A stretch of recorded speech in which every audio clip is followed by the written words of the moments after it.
ही सलामीची जोडी मैदानावर दाखल होते. मुग्धा तसं बघायला गेलं तर मगासच्या मॅचमध्ये जरी त्यांच्या संघाला हार पत्करावी लागली असली तरी तिचा परफॉर्मन्स खूप चांगला राहिला होता.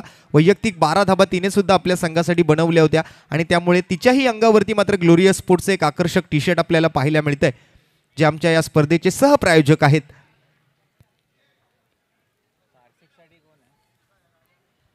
पारसिक चॅम्पियन्स कडून माधुरी मॅम स्वतः आलेले आहेत.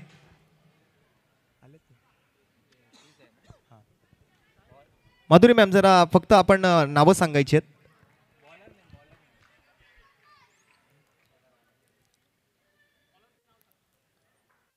पहिली ओव्हर पाहूया कोणाच्या हातामध्ये सोपवली जाते. एक सामना दोन्ही संघांनी जिंकलाय, अर्थात एक सामना यशवीर संघाच्या नावावरती आहे, एक सामना पारसिक चॅम्पियन्सच्या नावावरती आहे. त्यामुळे या स्पर्धेतून पुढे कोण जाणार हे अजूनही ठरलेलं नाहीये या गटातून. आणि बॉलिंग मार्कवरती सलोनी. आपल्याला जर प्लेअर ऑफ द मॅचचं टी शर्ट मिळालेलं असेल तर ते परिधान करून खेळणं आवश्यक आहे, हे लक्षात घ्या.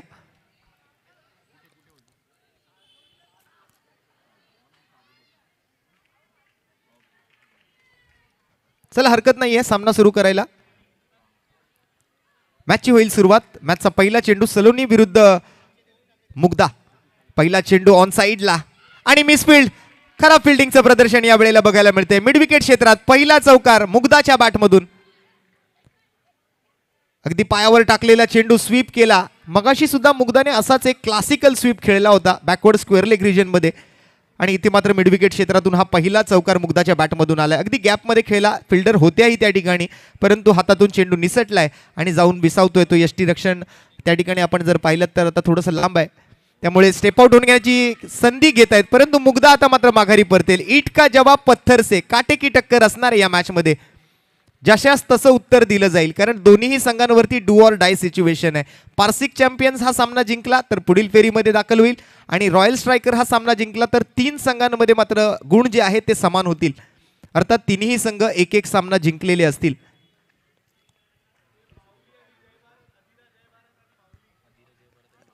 यानंतर अधिरा जय भारत आणि माऊली स्पोर्ट्स. आपल्याला विनंती असेल आपण तयार राहायचंय, पुढील सामना आपला असणार आहे. महिलांचा आणखीन एक सामना यापुढे आपण पाहणार आहोत. अधिरा जय भारत आणि माऊली स्पोर्ट्स क्लब या दोन संघांमध्ये यापुढील मॅच.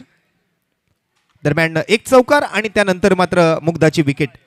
सलोनीला सफलता मिळते यष्टीचीच्या स्वरूपात. अर्थी आपण जर पाहिलं तर यष्ट्यांच्या पाठीमागे मात्र खूप चांगलं यष्टीरक्षणही पाहायला मिळालं यावेळेला. न्यू बॅटर येते मैदानाच्या आतमध्ये. रिद्धी मगाशी पायाला दुखापत झाली होती, आता मात्र मलमपट्टी केल्यानंतर पाहूया आता मात्र रनर ठेवणार की स्वतःच त्या ठिकाणी धावणार. येस, रनर सोबतच आहे. अधिरा जय भारत आणि माऊली 2.0 असा मात्र पुढील सामना आपण पाहणार आहोत.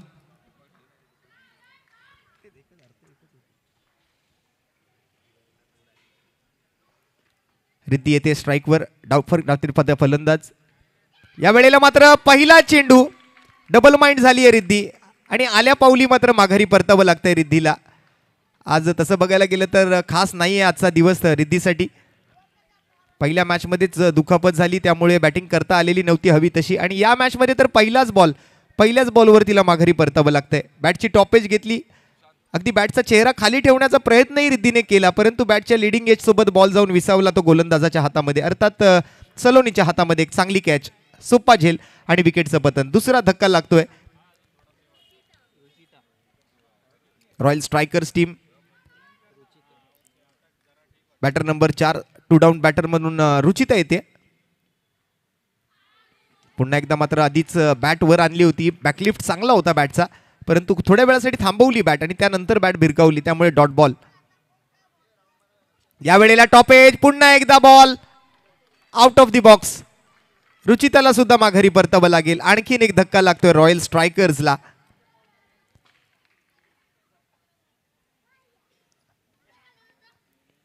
पारसिक चॅम्पियन्स हा संघ अगदी नावाप्रमाणे चॅम्पियन ठरला पहिल्या मॅच मध्येही, आणि दुसऱ्याही मॅच मध्ये मात्र कुठेतरी सुरुवातीलाच त्यांनी एक चांगली सुरुवात देताना, एक चांगला स्टार्ट देताना गोलंदाज सलोनी पाहायला मिळते.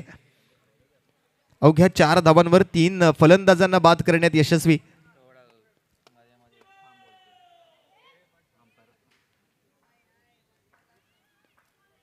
इथे मात्र एक फेअर डिलिव्हरी असेल आणि डॉट बॉल सोबत पहिल्या ओव्हरची समाप्ती. एक षटकाखेरीज संघाची धावसंख्या 3 गडी बाद 4 धावा. काय जबरदस्त बॉलिंग पाहायला मिळाली आहे सलोनीच्या माध्यमातून. पहिल्याही मॅचमध्ये प्लेअर ऑफ द मॅचचा अवॉर्ड. पॉवर प्लेमध्ये अवघ्या 3 धावा खर्च करून त्याही ओव्हरमध्ये 3च विकेट पटकावले होते. त्यामध्ये एक विकेट रनआउटचा होता, त्यामुळे 2च विकेट त्यांच्या नावावरती लिहिले गेले होते. आणि या मॅचमध्ये तर कन्फर्म 3 विकेट त्यांच्या नावावरती आहेत. अवघ्या 4 धावा खर्च केलेत. तेजा नवीन गोलंदाज ओव्हर नंबर 2 साठी. Just 4 runs on the board with the loss of 3 wickets in the end of first over. पहले ओवर के समाप्ति के बाद 3 विकेटों के नुकसान पर 4 रन रॉयल स्ट्राइकर्स के खाते में.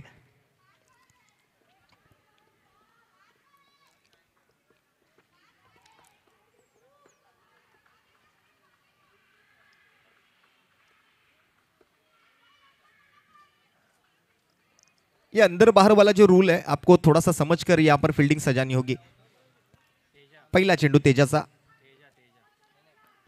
सिंगल रन येते पहिल्या चेंडूवरती. ओव्हर द विकेटचा मारा घेऊन तेजा. पहिला चेंडू हाताळला थोडासा लेग स्टंपच्या बाहेर, त्याला मात्र स्वीप केलं फाईन लेगकडे. एकेरी धावेने मात्र धावफलक पुढे सरकते 5 धावा. यावेळेला आतल्या बाजूला येत होता चेंडू. पाठीमागे सलोनी आहे क्षेत्ररक्षकाच्या भूमिकेत. चांगलं रनिंग बिटवीन द विकेट पाहायला मिळतंय. दर्पण आणि प्रिया आता मात्र बॅटिंग करतायत मैदानाच्या आतमध्ये. 2 धावांची भागीदारी आणि चांगल्या पार्टनरशिपची गरज आहे. ही पार्टनरशिप बिल्ड करावी लागेल दर्पण आणि प्रियाला. 4 ओव्हरचा हा सामना. सुरुवात मात्र थोडीशी संघर्षात्मक झाली आहे. स्वीप करायचा प्रयत्न, परंतु बॉल वळण घेतोय, बॅटच्या खालून निघतोय आणि जातोय सरळ यष्टीरक्षकाकडे. चांगली विकेट किपिंग पाहायला मिळाली. मगाशी ज्या पद्धतीने स्टंपिंग घेतली गेली, हा फुलटॉस चेंडू होता, याचा फायदा उचलण्याची गरज होती. चांगली नजर ठेवावी लागेल बॉलवरती. Back to back dot balls येत आहेत तेजाच्या ओव्हरमधून. धावफलक मात्र 6 या धावसंख्येवर स्थिरावलंय. And last ball to go from this second over. शेवटचा चेंडू. यावेळेला मात्र बॅटच्या संपर्कात आलाय. बॅकवर्ड स्क्वेअर लेग मध्ये डीप मध्ये मात्र फिल्डर आहे. एक धाव तर सहज पूर्ण केली आहे. दुसऱ्या धावेचा प्रयत्न होणार नाही. सोपंही नाही या मैदानावर 2 धावा धावून काढणं. जर का फिल्डर्स कडून काही चुका झाल्या, ओव्हर थ्रो झाला, बॉल गॅदर करता आला नाही, कलेक्ट करता आला नाही, तरच दुसरी धाव कुठेतरी या मैदानावर तुम्ही घेऊ शकाल. 2 धावा बऱ्याच वेळा घेतल्या गेल्या, परंतु त्याही वेळेला फलंदाजांना रिस्क घ्यावी लागली. दरम्यान 2 ओव्हर नंतर धावसंख्या 3 गडी बाद फक्त 7 धावा. 3 धावांचं हे षटक तेजाचं.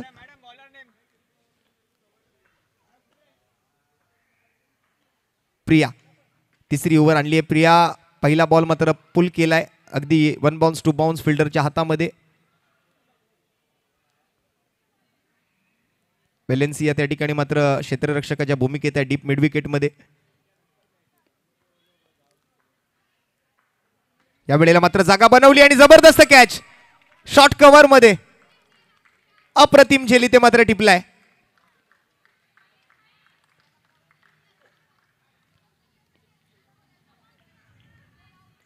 बॅकफुटवर जाऊन ऑफ कटर चेंडू होता, हलकासा आतमध्ये आला, त्याला मात्र जागा बनवून खेळण्याच्या प्रयत्नात माघारी परतावं लागतंय प्रियाला. प्रियाच्या बॉलिंगवर प्रिया आउट झाली. एका प्रियाचा विकेट दुसऱ्या प्रियाने पटकावलाय. New batter प्रणिशा.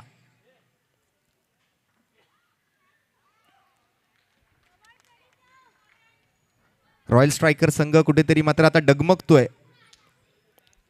4 विकेट्स गमावले. ह्या 8 धावा धावफलकावरती आहे. तिसरी ओव्हर प्रगतीपथावर. 2 चेंडू पूर्ण.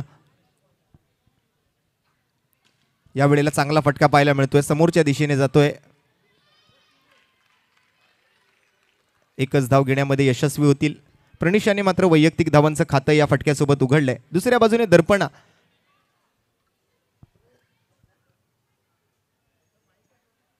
4 चेंडू झाले, 2 चेंडू शिल्लक आहेत. दर्पणा मात्र आज बरेच चेंडू खेळली, फक्त 3च धावा तिने बनवल्या. 7 चेंडूंचा सामना तिने आतापर्यंत केलाय.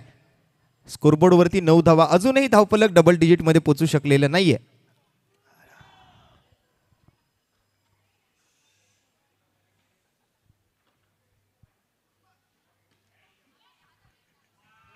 ओव्हरची समाप्ती. 3 ओव्हर नंतर धावसंख्या 9 धावांवर स्थिरावली आहे. 4 गडी बाद. प्रियाने खर्च केल्या 2 धावा, मिळवली 1 विकेट. पारसिक चॅम्पियन्स टॉस जिंकला होता, प्रथम फिल्डिंगचा निर्णय स्वीकारला आणि चांगला स्टार्ट दिलाय, चांगली सुरुवात केली आहे. कुठेतरी हा लो स्कोरिंग सामना होतोय की काय, कारण 3 ओव्हर, कारण ही 4 ओव्हरची मॅच आहे आणि त्यातला फक्त 6 चेंडूंचा खेळ शिल्लक राहिलाय. धावफलकावरती फक्त 9 धावा आहेत. अँड बॅटिंग पॉवर प्ले स्वीकारला गेलाय. पंच अजित निकम यांचा एक अनोखा अंदाज आहे. शेवटचा बॉल शिल्लक असताना 1 to go ओरडणं, त्यानंतर बॅटिंग पॉवर प्ले स्वीकारला असताना मात्र वेगाने असा हात गोल गोल घराघरा फिरवणं.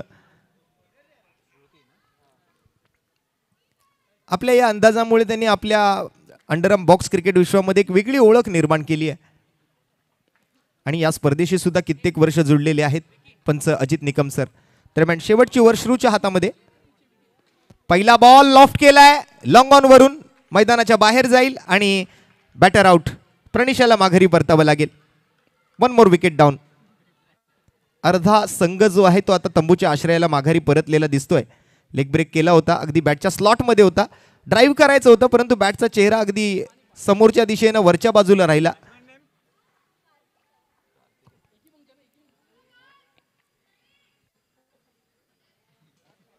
आणि श्रूला मिळते पहिली सफलता.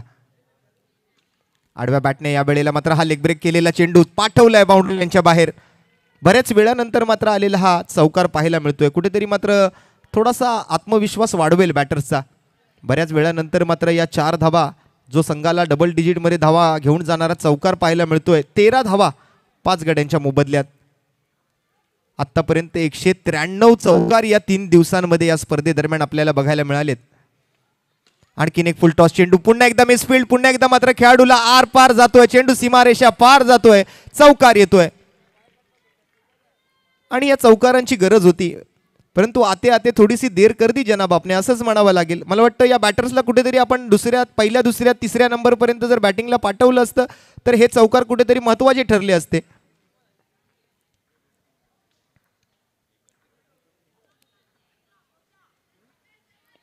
कार्तिका मगाशी थोड्याशा वरच्या नंबरवर बॅटिंगला आली होती आणि या वेळेला मात्र आता हा लेग ब्रेक ऑफ स्टंपच्या बाहेरचा टप्पा होता, त्यावर बरंच वळण मिळतंय चेंडूला, त्यामुळे व्हाईट बॉलचा इशारा येतोय पंचांकडून. आता मात्र बॅकफुटवर जाऊन खेळायचं असताना मात्र मिस टाइम येतोय. फटका प्रॉपर खेळता आलेला नाहीये. 4 चेंडू पूर्ण झालेत, 18 वर 5. पुन्हा एकदा मात्र 1 बाउन्स सलोनीने गॅदर केलाय बॉल, रनआउटची संधी आणि येस बॅटर आउट. माघारी परतावं लागेल कार्तिकाला. आतापर्यंतची सर्वात लो स्कोरिंग मॅच होतीये असं दिसून येतंय. पुरुष गट असेल किंवा महिलांचाही गट असेल, कालही आपण जर पाहिलं तर हासा लो स्कोरिंग सामना आपल्याला पाहायला मिळाला नव्हता. परंतु या मॅचमध्ये जी काही गोलंदाजी केली आहे, खऱ्या अर्थाने पारसिक चॅम्पियन्सच्या गोलंदाजांचं आणि फिल्डर्सचं कौतुक करावं लागेल. जशा कॅचेस पकडल्या. शेवटचा बॉल डावाचा मात्र 18 वर 6 आणि शेवटचाही चेंडू निर्धाव आलाय. अशा पद्धतीने मात्र पहिल्या 4 षटकांचा खेळ इथे समाप्त होतोय आणि संघाची एकूण धावसंख्या जर पाहिली तर 6 गडी बाद 18. जिंकण्यासाठी पारसिक चॅम्पियन्सला फक्त 19 धावांची गरज येणार आहे 24 चेंडूंमध्ये. दरम्यान पुढील मॅचचा टॉस आपण करणार आहोत. अधिरा जय भारत आणि माऊली 2.0 दोन्ही टीमचे संघनायक लवकरात लवकर नाणेफेकीसाठी यायचे. अधिरा जय भारत आणि माऊली 2.0. अधिरा जय भारतचे कर्णधार, आपल्याला विनंती असेल आपण जिथे कुठे असाल लवकरात लवकर आपण नाणेफेकीसाठी यायचे. 24 चेंडू 19 धावांची अवघ्या गरज आहे ती पारसिक चॅम्पियन्सला हा सामना जिंकण्यासाठी. आपण पाहताय, ऐकताय, अनुभवताय मंगेश नारकर मित्रमंडळ आयोजित सन्माननीय युवा नगरसेवक युवा सेना सरचिटणीस आम्ही अरुण घोले साहेबांच्या संकल्पनेतून साकार झालेला तुम्हा आम्हा सर्वांचा आवडता, लाडाचा, हक्काचा, मानाचा आणि प्रतिष्ठेचा वाय चषक 2024 सीझन 14.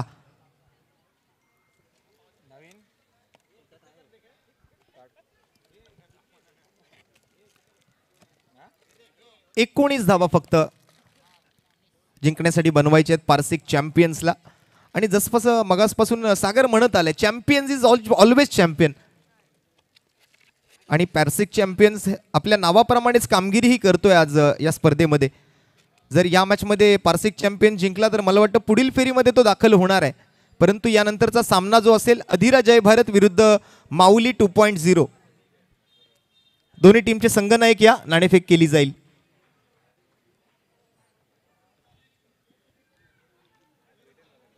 टीम रेडी आहेत. अधिरा जय भारत कॅप्टन आणि माऊली 2.0. माऊली 2.0 कॅप्टन आलेले आहेत. अधिरा जय भारत कर्णधार आमच्यासोबत माऊली 2.0 संघाच्या संघनायक या ठिकाणी आलेले आहेत. अधिरा जय भारतने सुद्धा लवकर टॉससाठी यायचंय. ही नवीन इनिंग सुरू होण्या अगोदर आपण लवकरात लवकर टॉससाठी या.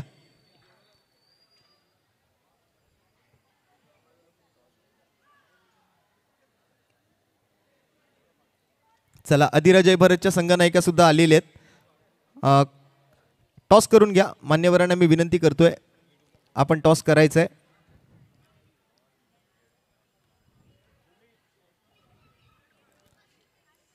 तिकडे अधिरा जय भारत कडून गतवर्षीचा विजेता संघ आहे, अर्थात सविता मॅम त्या ठिकाणी आले टॉससाठी आणि माधुरी मोरे मॅडम यांच्या शुभ हस्ते ही नाणेफेक केली जाणार आहे.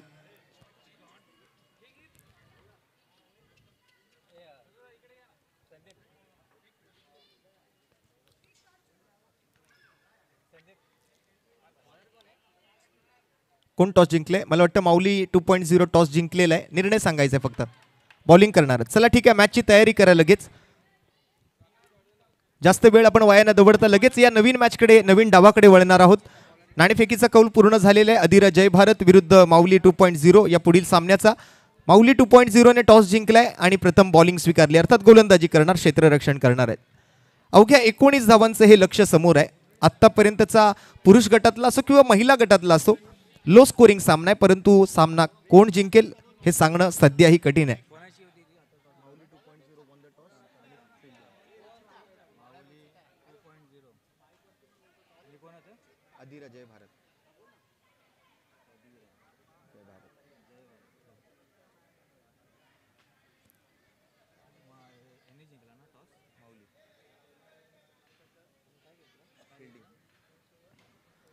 बॉलिंग मार्कवरती रुचिता पाहायला मिळते. वेलेन्सिया आणि सलोनी ॲज इट इज जोडी मैदानावर आहे. वेलेन्सियाने काय बॅटिंग केली होती मगाशच्या मॅचमध्ये,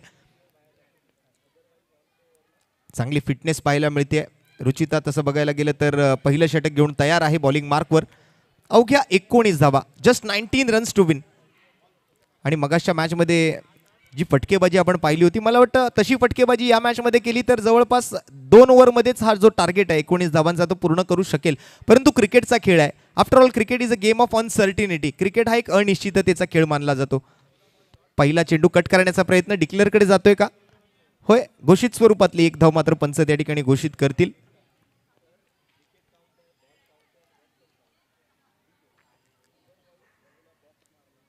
थोडेसे वेगळे नियम, थोड्याशा वेगळ्या अटी घालून दिलेली ही स्पर्धा आपण दरवर्षी पाहत असतो.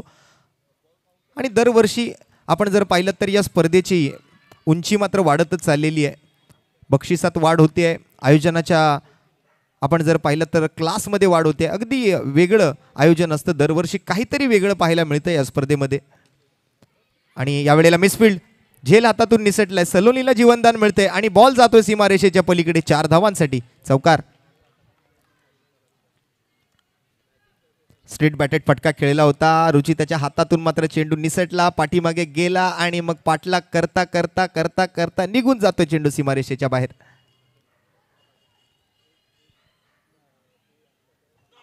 नो बॉल, परंतु प्रॉपर फटका खेळता आलेला नाहीये सलोनीला. एक्स्ट्रा रन्स मिळतील नक्कीच. आंतरराष्ट्रीय क्रिकेट परिषदेचा नियम क्रमांक 21 इथे मात्र पंचांनी लागू केलाय. पहिली अतिरिक्त रन आली अजित निकम सरांच्या या नो बॉलच्या इशाऱ्यानंतर. Score is 7 without any loss. या वेळेला मात्र सन्मान दिलाय चेंडूला. 4 चेंडू पूर्ण, बिनगडी बाद, 7 धाबा.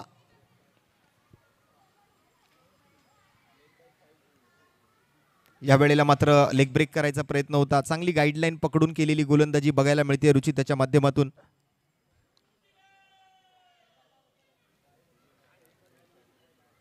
आणि शेवटचा चेंडू पहिल्या षटकातला. या वेळेला मात्र कव्हर ड्राईव्ह, क्लासिकल फटका along with the carpet. Ball जातोय बाउंड्री लाईनच्या पलीकडे. 4 धावा. आणखीन एक वाय चषक चौकार. Top of the ball. जबरदस्त कॉपी बुक स्टाईल फटका खेळलाय सलोनीने. पाहावा आणि पाहतच राहावा असा हा फटका आहे. अगदी लेदर बॉल खेळतायत की काय असा भास करून दिला. परंतु आमचं अंडरआर्म बॉक्स क्रिकेटचं विश्व सुद्धा काही कमी नाहीये. आज संपूर्ण मुंबापुरीला, संपूर्ण महाराष्ट्राला आपल्याकडे लक्ष वेधायला लावणारी ही स्पर्धा आहे. विशेष आकर्षण राहिले वाय चषक अंडरआर्म बॉक्स क्रिकेट विश्वातील सर्व चाहत्यांसाठी. खेळाडू असतील, संघमालक असतील किंवा मग अंडरआर्म बॉक्स क्रिकेटचे जे चाहते असतील, जे प्रेक्षक आहेत. आज बघा काही प्रेक्षक यूट्यूब लाईव्हच्या माध्यमातून ही स्पर्धा पाहत आहेत. काही प्रेक्षक ज्या ठिकाणी इथे येऊ शकत नाही ते प्रेक्षक घर बसल्या सुद्धा ही स्पर्धा लाईव्ह पाहू शकतायत. आणि जवळपास आत्तापर्यंत 2.25 लाख प्रेक्षकांनी मागील 2 दिवसापासून आणि आत्तापर्यंत ही स्पर्धा या प्रोलिंग स्पोर्ट्स ऑफिशियल यूट्यूब चॅनलवरती लाईव्ह पाहिली आहे. खरं तर हे या स्पर्धेचं यश आहे. आणि त्यासाठी मात्र आयोजकांचं करावं तितकं कौतुक कमी आहे. आज मंगेश नारकर मित्रमंडळाचे आणि या स्पर्धेच्या आयोजकांचे जितके करावे तितके अभिनंदन कमी आहे. अवघ्या 7 धावांची आता मात्र गरज. आणि विशेष आभार असतील ही स्पर्धा आयोजित करत असताना ज्यांचं दरवर्षी मोलाचं असं सहकार्य या स्पर्धेला मिळत असतं.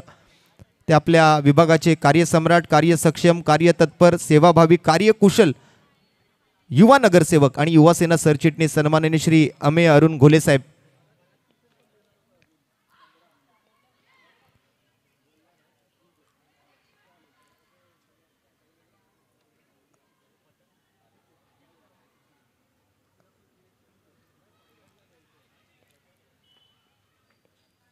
अगदी सहजतेनं मात्र हा 19 धावांचा टार्गेट चेस होताना दिसतोय. पुन्हा एकदा बॅकफुटवर जाऊन कव्हर पॉइंटच्या दिशेने. त्या ठिकाणी मात्र मुग्धा आहे क्षेत्ररक्षकाच्या भूमिकेत. 15 धावा ऑलरेडी स्कोरबोर्डवर. फक्त 4 धावा गरजेच्या आहेत सामना जिंकण्यासाठी. प्रगती नेक्स्ट बॉलसाठी सोडलाय चेंडू. या मॅचमध्ये मात्र सलोनीने चांगली बॅटिंग केली आहे. 7 चेंडू 10 धावांवरती बॅटिंग करते नॉन स्ट्रायकिंग एंडला आणि बॉलिंग पण केली आहे. म्हणजे एक अष्टपैलू कामगिरी, एक ऑलराऊंड परफॉर्मन्स दिला आज सलोनीने या दुसऱ्या मॅचमध्ये. पहिल्याही मॅचमध्ये प्लेअर ऑफ द मॅच आणि या वेळेला मात्र सुंदर फटका. परंतु चांगली फिल्डिंगही बघायला मिळते. क्रिकेटमध्ये जितकं महत्त्व बॅटिंगला आहे, जितकं महत्त्व बॉलिंगला आहे, तितकंच महत्त्व फिल्डिंगला आहे. 1 to go mister Ajit Nikam.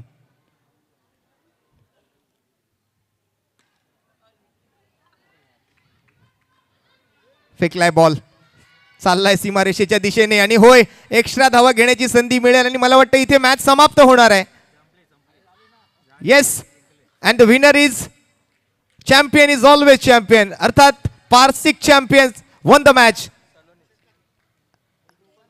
And once again player of the मॅचचा अवॉर्ड जातोय none other than miss Saloni.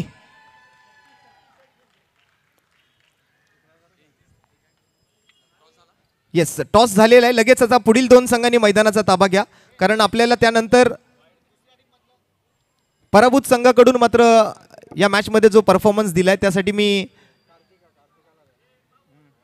कार्तिकाला या ठिकाणी बोलवू इच्छितो. कार्तिका, आपल्याला सुद्धा विनंती आहे, जी काही बॅटिंग तुम्ही शेवटच्या क्षणाला येऊन मैदानावर केली त्याबद्दल तुम्हाला सुद्धा आपण या ठिकाणी सन्मानित करणार आहोत.